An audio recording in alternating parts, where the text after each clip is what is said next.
Nous saluons tous les enfants de Dieu. Nous saluons aussi tous ceux qui seront amenés à pouvoir suivre cet audio.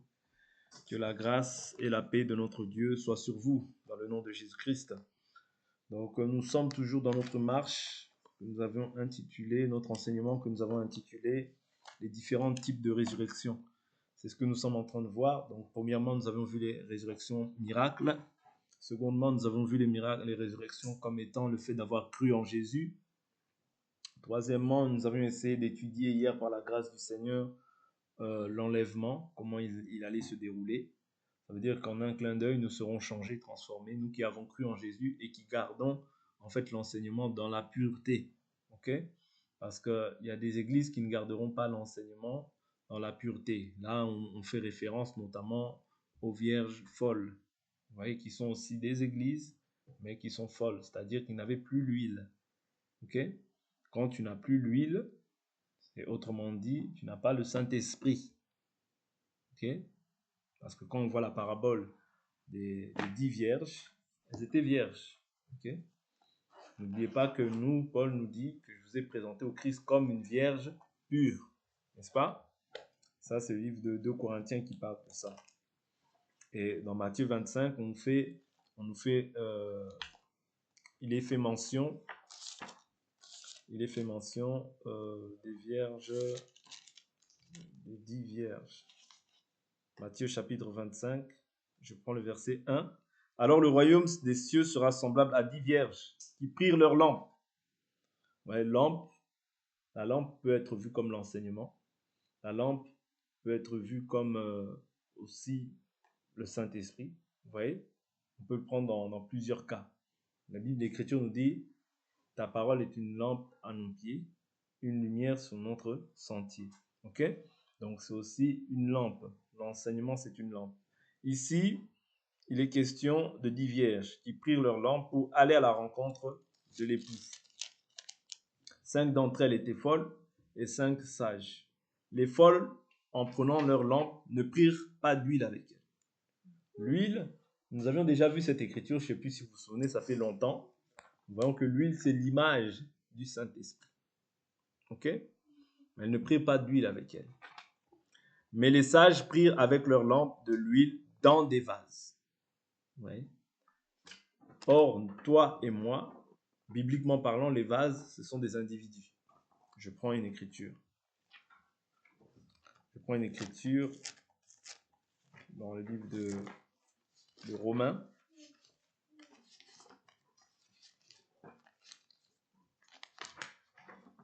Livre de Romains, je prends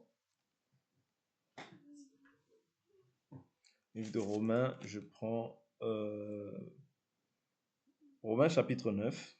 Romains chapitre 9. Le potier n'est-il pas maître de l'argile pour faire avec la même pâte un vase destiné à l'honneur et un vase destiné au mépris?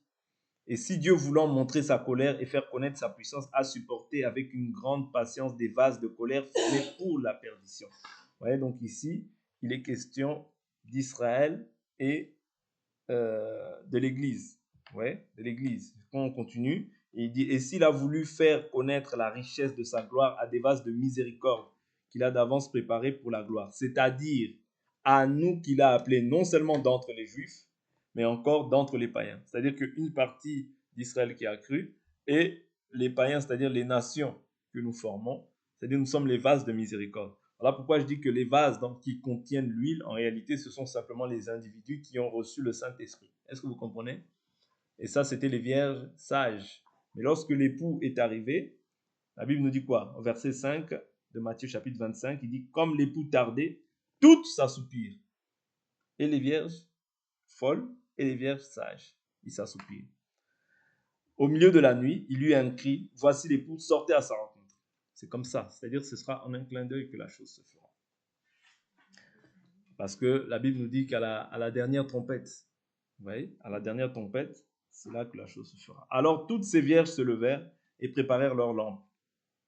Mais il faut savoir que c'est une parabole. Hein. La parabole n'explique pas la chose dans sa totalité. C'est-à-dire la parabole, c'est quelque chose comme qui est un peu caché. Vous voyez. Mais nous, par rapport aux Écritures et par le Saint-Esprit, on est à même de pouvoir comprendre en fait cette parabole. Une parabole, c'est un langage qui n'est pas clair. Ok? Donc, il dit, comme l'époux tardait, toutes s'assoupirent et s'endormirent. Au milieu de la nuit, il y eut un cri, voici l'époux sortait à sa rencontre. Alors toutes ces vierges se levèrent et préparèrent leurs lampes. Les folles dirent aux sages, donnez-nous de votre huile, car nos lampes s'éteignent. Les sages répondirent, non, il n'y en aurait pas assez pour nous et pour vous.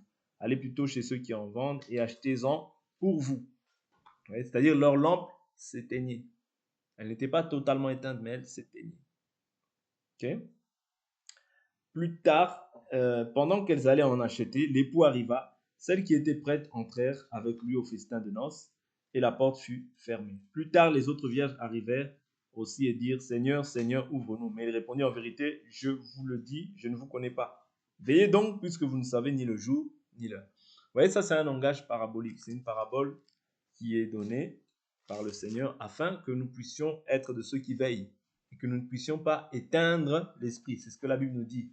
Vous voyez, n'attristez pas le Saint-Esprit, n'éteignez pas l'esprit. Ok? Tu peux éteindre l'esprit quand tu vis dans une vie de péché. C'est très important. Donc, pourquoi j'ai pris cette écriture? Pour nous montrer dans 1 Thessaloniciens chapitre 4 comment l'enlèvement va s'effectuer. Nous avions dit que les morts en Christ ressusciteront premièrement et nous les rejoindrons dans les airs. En un clin d'œil, nous serons transformés. Ok? Mais c'est d'abord les morts en Christ et ensuite nous qui serons restés sur la terre. Donc ça, je pense que vous l'avez compris. Et cela, l'Église est composée d'une partie d'Israël et des nations. Vous voyez, des nations. Ça veut dire que nous irons, nous tous, à l'enlèvement. Mais d'abord, les morts en Christ. Ok? Donc, nous allons voir, j'avais dit qu'on allait commencer à entrer dans les autres résurrections. J'avais dit qu'on allait commencer à voir les autres résurrections, c'est-à-dire, nous avions vu hier, nous avions commencé à voir que quand la grâce terminera chez les nations et chez une partie d'Israël qui a cru, Dieu accomplira l'écriture qui est écrite dans le livre de Romains, où il est question, où il est dit, du moins, que Dieu retournera vers son peuple. Vous voyez? Parce que s'ils sont, j'avais pris Romains chapitre 11, verset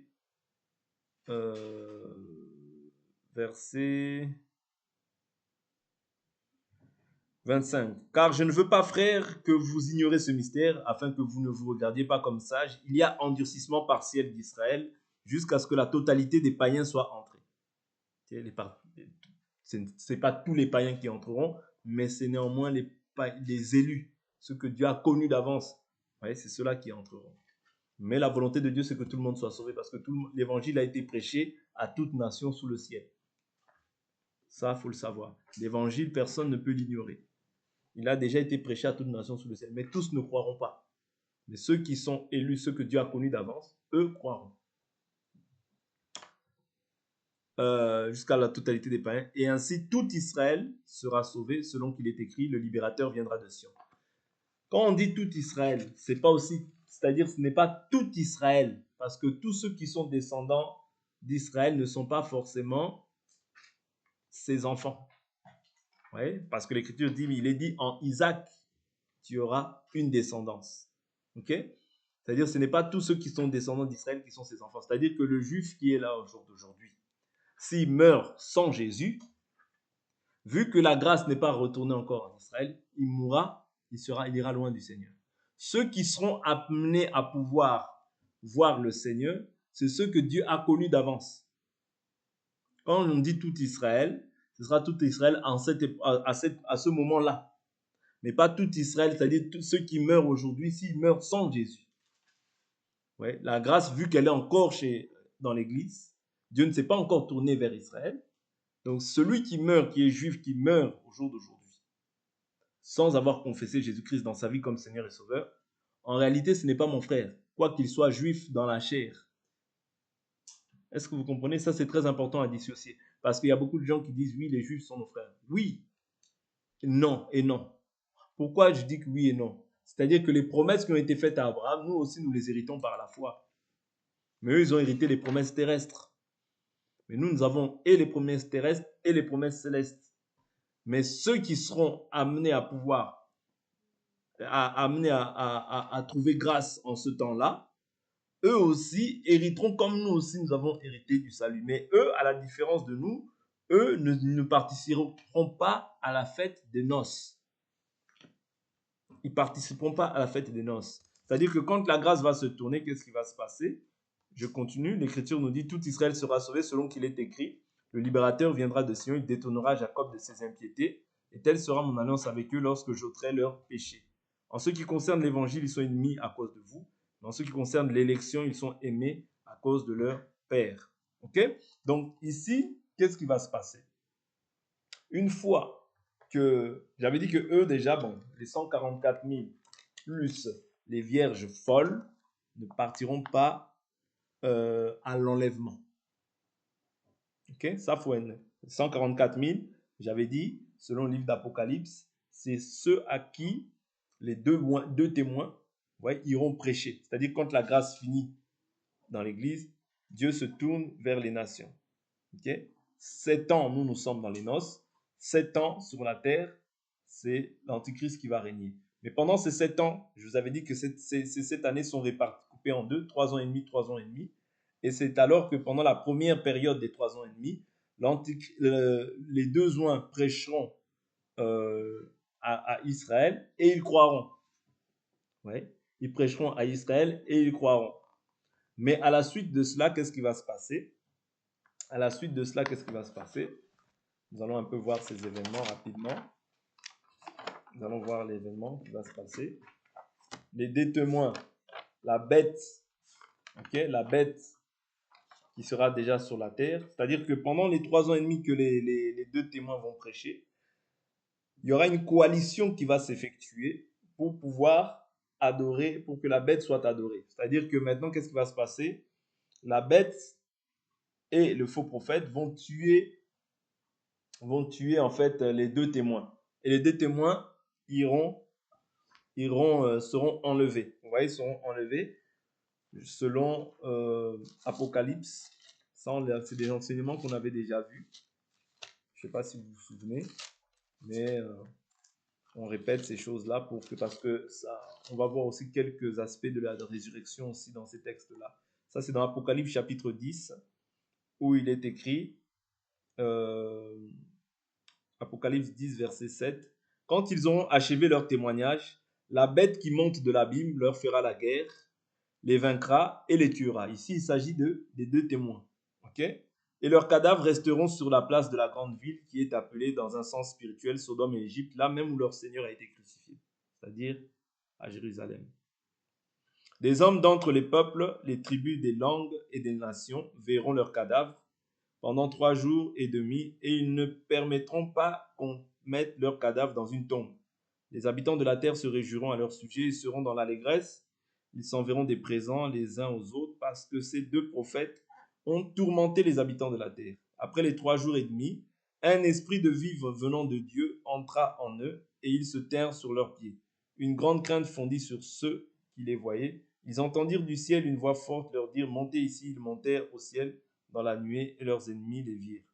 Oui. À cette heure-là, il y eut un grand tremblement de terre et la 10e partie de la ville s'écroula. 7000 hommes furent tués dans ce tremblement de terre et les autres furent effrayés et donnèrent gloire au Dieu du ciel. Donc ici, on voit en fait la manière dont les choses vont se dérouler et comment la bête va agir pour tuer en fait les deux témoins qui ont troublé la terre. Ok? Donc, je répète, 7 ans, nous sommes dans les noces, 7 ans sur la terre, il y a la tribulation, la grande tribulation qui va agir. 3 ans et demi, les premières 3 ans et demi, les deux témoins iront prêcher à Israël, ils seront tués, et c'est dans la deuxième période que la bête va instaurer tout ce qu'on appelle le 666 et toutes ces choses-là. Ok? Et la Bible nous dit que tous ceux qui prendront cette marque du 666 ne pourront plus recevoir le pardon du péché parce que c'est la marque de la bête. Vous voyez que tu auras reçu. Tu auras reçu la marque de la bête. Donc là, tu n'y auras plus de pardon pour toi. voyez. Mais celui simplement qui voudra être sauvé à cette période-là, il faut qu'il soit tué. Le salut passera par la mort, par une mort atroce. Tu peux être brûlé, mais tu seras sauvé. Mais si tu acceptes la marque de la bête, tu seras condamné. Selon Apocalypse. Selon Apocalypse chapitre 14, verset 9. Un troisième ange les suivit en disant d'une voix forte, si quelqu'un se prosterne devant la bête et son image et reçoit une marque sur le front ou sur la main, il boira lui aussi du vin de la fureur de Dieu, versé sans mélange dans la coupe de sa colère, et il sera tourmenté dans le feu et le soufre devant les saints anges et devant l'agneau. Okay? C'est-à-dire ceux qui auront part, parce que nous ça, c'est pas notre part. Nous serons déjà dans les noces, nous serons dans la gloire. Voilà pourquoi, pour ne pas voir ça, il faut que tu te sanctifies aujourd'hui. Voilà pourquoi l'Écriture dit, si vous entendez ma voix, n'endurcissez pas mon cœur. C'est-à-dire, si tu rates l'enlèvement, ces choses-là, tu passeras par la grande tribulation. Et la grande tribulation, je vous assure que ça va être terrible, horrible, affreux. Ce sera le règne du diable sur la terre. Ok. Parce qu'aujourd'hui, le diable agit, mais il agit en mystère. Il agit aujourd'hui, mais il agit en mystère. Pourquoi il ne peut pas pleinement agir? Parce qu'il y a la présence du Saint-Esprit sur la terre. Voilà pourquoi ils ne peuvent pas, même si tu vois les magiciens, même si tu vois tout ça, ils ne peuvent pas agir pleinement comme ils veulent. Pourquoi? Parce que la présence du Saint-Esprit empêche certaines actions.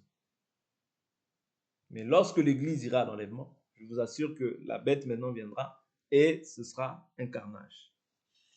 Voilà pourquoi il nous faut impérativement demeurer dans la sanctification. C'est très important, c'est à notre avantage. Ok? Donc, tous ceux qui vont refuser la marque de la bête seront tués. Ouais? Et c'est là dont on parle des vierges folles. C'est-à-dire toutes les vierges folles, pour pouvoir aller à l'enlèvement, pour pouvoir aller du moins dans la gloire avec le Seigneur, il faut qu'ils soient tués. Selon Apocalypse, et la marque de la bête, le chiffre de son nom, c'est le 666. Ouais. Selon l'écriture qui est donnée dans Apocalypse chapitre 13. Et la Bible, on va voir un peu, parce qu'on va voir une résurrection aussi là. On va voir un peu dans Apocalypse chapitre 11, je prends à partir du verset 11 rapidement. Puis je vis monter de la terre une autre bête. Elle avait 2 cornes semblables à celles d'un agneau et elle parlait comme un dragon. Elle exerce tout le pouvoir de la première bête en sa présence et elle fait que la terre et ses habitants se prosternent devant la première bête, dont la blessure mortelle a été guérie. Elle opère de grands signes jusqu'à faire descendre le feu du ciel sur la terre à la vue des hommes. Elle séduit les habitants de la terre par les signes qu'il lui fut donné d'opérer devant la bête, en disant aux habitants de la terre de faire une image de la bête qui a été blessée par l'épée et qui a survécu. Il lui fut donné d'animer l'image de la bête, afin que l'image de la bête parle et fasse mettre à mort tous ceux qui ne se prosterneraient pas devant l'image de la bête. Ouais. C'est-à-dire tous ceux qui ne vont pas se prosterner devant la bête, ils seront tués. C'est ça qui va se passer. L'Écriture nous dit quoi? Elle fait que tous, les petits et les grands, les petits et les grands, moi je suis petit, j'ai encore le temps. Tu n'as pas le temps. Tu n'as pas le temps. La Bible dit de racheter le temps, les jours sont mauvais. Les riches et les pauvres, les hommes libres et esclaves, et les esclaves, c'est-à-dire même ceux qui seront dans les prisons. Parce que là, il dit les hommes libres et les esclaves. Un prisonnier, c'est aussi un esclave. Comprenez? Reçoivent une marque sur la main droite ou sur le front. Et que nul ne puisse acheter ni vendre sans avoir la marque, le nom de la bête ou le chiffre de son nom. C'est-à-dire même si tu es en prison, si tu veux acheter quelque chose, on te dit non.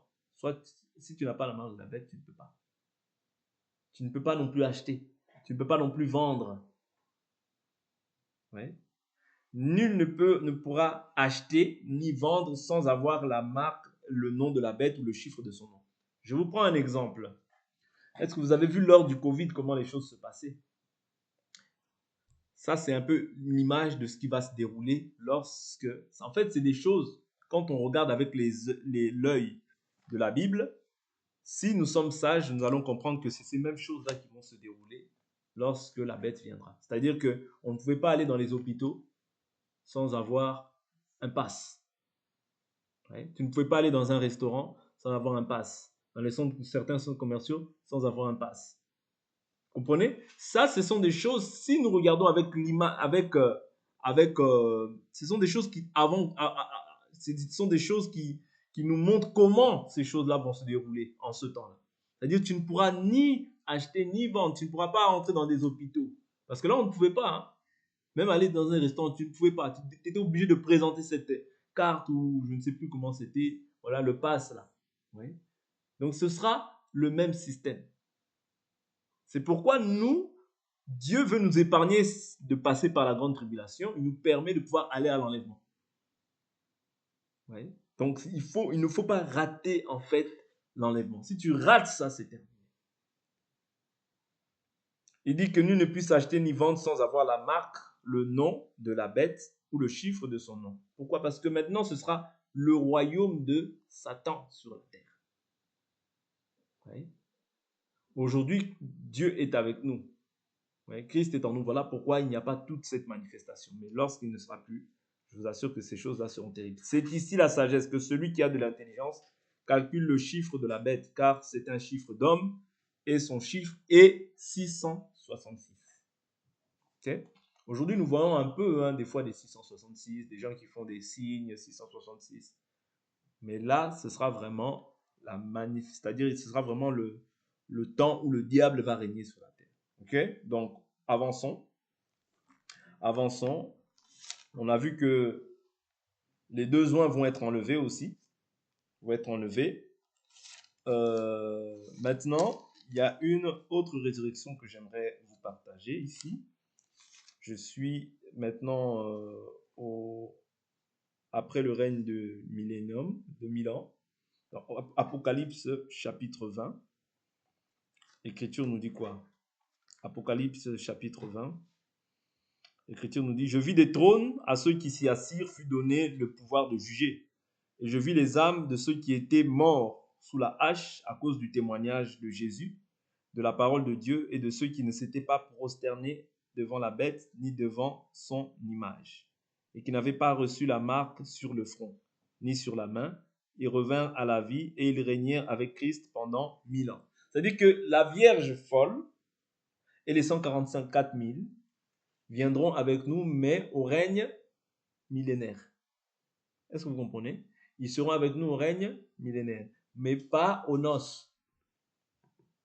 Vous comprenez? Les noces de l'agneau, non, ils ne viendront pas. Mais au règne millénaire, ils seront avec nous. Ouais. Ils vont régner 1000 ans aussi sur la terre.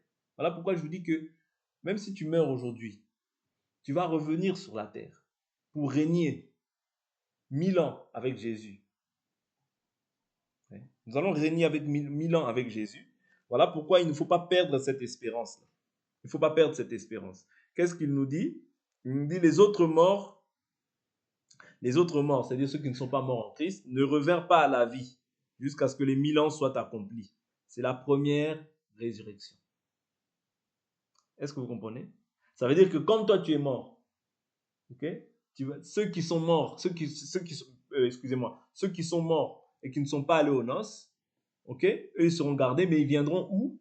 Ils seront ressuscités pour aller où? Au règne millénaire. C'est-à-dire on va régner 1000 ans avec Christ. Vous voyez? On va régner 1000 ans avec Christ. C'est très important.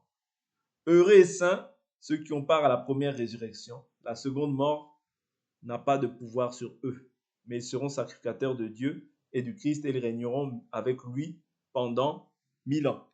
Vous voyez? C'est-à-dire que pendant les 1000 ans, vous voyez, ceux qui n'étaient pas avec nous dans les festins de noces reviendront à la vie. Ils reviendront à la vie pourquoi? Pour pouvoir participer au règne millénaire. Vous voyez? Tu vas régner avec Christ. La mort que tu vis, la mort que tu vas vivre là, c'est simplement un instant. Mais quand Christ reviendra, nous reviendrons aussi avec lui à la vie, pour régner avec lui sur la terre. Ne perdons pas cette espérance et fortifions-nous dans cette espérance-là que nous avons en Christ Jésus. Ne nous décourageons pas, même si les problèmes viennent, même si les soucis viennent, ne te décourage pas, toi tu vas régner avec Christ. Vous voyez? Donc, j'avais dit quoi? Voilà, donc là, c'est une résurrection qui aura lieu, c'est-à-dire les morts en Christ reviendront, ceux qui sont morts du moins, ceux qui n'avaient pas accepté, voilà, ceux qui n'avaient pas accepté la marque de la bête sur leur front, le signe de sa main, eux, ils feront partie, comme j'ai dit, des 144 000 et des vierges folles, ok?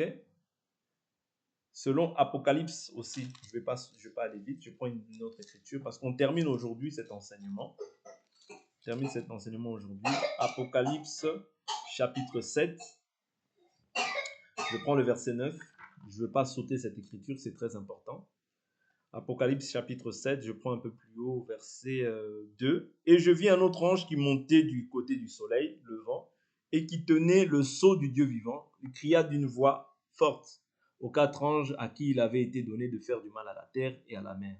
Ne touchez pas à la terre, ni à la mer, ni aux arbres, jusqu'à ce que nous ayons marqué du sceau le front des serviteurs de notre Dieu. Et j'ai entendu le nombre de ceux qui avaient été marqués du sceau, 144 000. C'est eux que je vous dis que ce sera eux à qui les besoins vont prêcher le salut et ils croiront. Ok?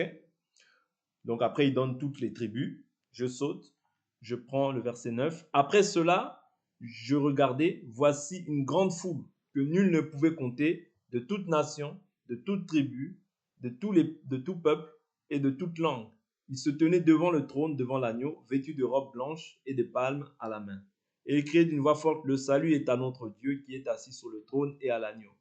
Et tous les anges se tenaient autour du trône des anciens et des 4 êtres vivants. Ils tombèrent la face contre terre devant le trône et ils adorèrent Dieu en disant Amen, la louange, la gloire, la sagesse, l'action de grâce, l'honneur, la puissance et la force sont à notre Dieu au siècle des siècles. Alors l'un des anciens prit la parole et me dit, ceux qui sont vêtus de robes blanches, qui sont-ils et d'où sont-ils venus? Je lui répondis, mon Seigneur, tu le sais. Et il me dit, ce sont ceux qui viennent de la grande tribulation. Oui, c'est ça, c'est ces deux personnes, c'est ces deux groupes de personnes là qui seront sauvés, c'est-à-dire les 144 000 et la Vierge folle. C'est-à-dire tous seront mis à mort. Hein. Ok? Les 144 000 seront sauvés, mais mis à mort aussi. Ok? Les vierges folles seront sauvées, mais mises à mort aussi. Parce que la condition pour pouvoir hériter du salut à ce moment-là, ce sera la mort, puisque c'est le diable qui va régner. Est-ce que vous comprenez? C'est-à-dire que ce soit les 144 000, que ce soit, parce que les 144 000, vu qu'ils vont accepter le message de l'évangile, ils seront sauvés. Mais maintenant, pour pouvoir bénéficier de ce salut-là, ça passera par la mort. Les 144 000 par la mort, les vierges folles aussi par la mort. Ok? Donc c'est très important de comprendre ces aspects-là. Reprenons un peu Apocalypse chapitre 20. Donc on a vu que tous ceux-là, ceux qui n'ont pas accepté la marque de la bête, qui ne sont pas prosternés devant son image et qui n'avaient pas reçu la marque sur le front ni sur la main, ils reviennent à la vie. C'est-à-dire ici, on prend le cas des 144 000 plus des vierges folles. Est-ce qu'on est d'accord? Est-ce que vous comprenez jusqu'à présent? Donc, c'est eux qui reviennent à la vie. C'est-à-dire c'est une résurrection. Ils reviennent pourquoi? Pour régner maintenant, pour régner au règne millénaire. Maintenant, on va prendre maintenant, c'est-à-dire, mais tous ceux qui sont morts, qui ne sont pas morts en Christ, là, à ce moment-là, eux, ils ne reviennent pas à la vie. Eux, ils ne reviennent pas à la vie. Tous ceux qui sont prosternés devant la bête et devant la marque de son nom, s'ils sont morts par la suite, ils ne reviennent pas à la vie. Ceux qui reviennent à la vie, c'est simplement les croyants. Maintenant, pour la dernière résurrection que nous allons essayer de voir, c'est le jugement dernier. Ok? Le jugement dernier. Très important. J'espère que vous avez pris des notes. Jugement dernier, Apocalypse chapitre 20. Je prends à partir du verset 11. Oui, du verset 11. L'Écriture nous dit quoi? Puis je vis un grand trône blanc, et celui qui y était assis, devant sa face, s'enfuir la terre et le ciel. Et il ne fut plus trouvé de place pour eux. Et je vis les morts, les grands et les petits, devant le trône. Des livres furent ouverts, et un autre livre fut ouvert, qui est le livre de vie. Oui, le livre de vie sera ouvert. Ok? Voilà pourquoi Jésus dit quoi? Ne vous réjouissez pas de ce que vous chassez les démons, mais réjouissez-vous de ce que votre nom soit inscrit dans les cieux. Ouais, c'est-à-dire, tu dois te réjouir de ça, que ton nom soit inscrit dans le livre de vie. C'est très important. Les morts furent jugés d'après ce qui était écrit dans les livres selon leurs œuvres. La mer donna les morts qui s'y trouvaient. La mort et le séjour des morts donnèrent les morts qui s'y trouvaient, et ils furent jugés chacun selon leurs œuvres. Donc ici, il y a eu une résurrection. C'est-à-dire ils reviennent à la vie. Mais ils reviennent à la vie pourquoi? Parce que la mort, elle donne les morts. C'est mort. Le séjour des morts aussi, il donnera les morts. Ok? Et il y aura qui? Il y aura les grands, les petits, debout devant le trône. Ok? Le livre de vie. Les morts furent jugés d'après ce qui était écrit dans leur livre, selon leurs œuvres. La mer donna les morts qui s'y trouvaient. La mort, le séjour des morts donnèrent les morts qui s'y trouvaient. Et ils furent jugés chacun selon ses œuvres. La mort et le séjour des morts furent jetés dans les temps de feu. C'est la seconde mort, les temps de feu. Quiconque ne fut pas trouvé inscrit dans le livre de vie fut jeté dans les temps de feu. Est-ce que vous comprenez? Ça veut dire que là, ceux qui vont revenir à la vie, ce sera pourquoi? Pour recevoir leur jugement.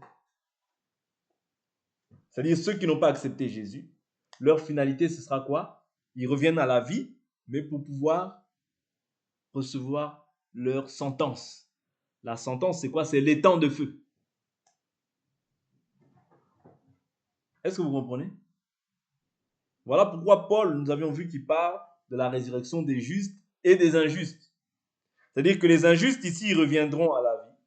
Ils reviendront devant le trône de trône blanc. Pourquoi? Pour recevoir en fait leur sentence. Est-ce que vous comprenez? Donc c'est ça. C'est comme ça que les choses vont se dérouler.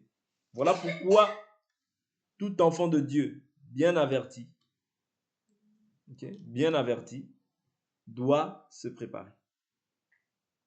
Et je dirais même, doit être prêt. Ok? Doit être prêt. Pourquoi? Apocalypse chapitre 21, verset 27, et on s'arrête là. Il n'y entrera rien de souillé, ni personne qui se livre à l'abomination et au mensonge. Mais ceux-là seuls qui sont inscrits dans le livre de vie de l'agneau. Ouais, ceux-là seuls qui sont inscrits dans le livre de vie de l'agneau. Seuls eux pourront bénéficier. Personne qui se livre au mensonge. Et la Bible nous dit quoi? Au chapitre 22, verset 15, même verset 13. Je suis l'alpha et l'oméga, le premier et le dernier, le commencement et la fin. Heureux ceux qui lavent leurs robes afin d'avoir droit à l'arbre de vie et d'entrer par les portes dans la ville. Dehors les chiens, les magiciens, les débauchés, les meurtriers, les idolâtres, et quiconque aime et pratique le mensonge. Moi, Jésus, j'ai envoyé mon ange pour vous attester ces choses dans les églises. Je suis le rejeton et la postérité de David, l'étoile brillante du matin. Okay. L'esprit et l'épouse disent, viens, que celui qui entend dise, viens, que celui qui a soif vienne, que celui qui veut prenne de l'eau de la vie gratuitement. Okay? Donc c'est ça que le Seigneur nous laisse comme recommandation. Nous avons essayé de partager les résurrections qui vont avoir lieu. Maintenant, à toi de te positionner par rapport à ce que tu crois. Ne vis pas dans le mensonge, parce que si tu vis dans le mensonge, ces choses-là vont te rattraper. Un enfant de Dieu ne vit pas dans le mensonge, ni dans la cachotterie, dans la duplicité, ni dans la débauche. Un enfant de Dieu ne côtoie pas les magiciens, les sorciers, les occultistes, non. Parce que ces choses-là vont te rattraper tôt ou tard. Rien de souillé, ni d'abominable peut entrer dans la présence de Dieu. Ni les menteurs. On te dit quelque chose, toi tu veux mentir. Tu veux changer l'évangile. Tu veux tordre l'évangile. Tu es menteur. Parce que tout homme est menteur, mais Dieu seul est vrai. Ne contredis pas la parole. Accepte la parole, même si elle est dure, accepte-la comme elle est. C'est ton salut. Que Dieu nous bénisse. Pour cet enseignement, on s'arrête là et nous allons prier.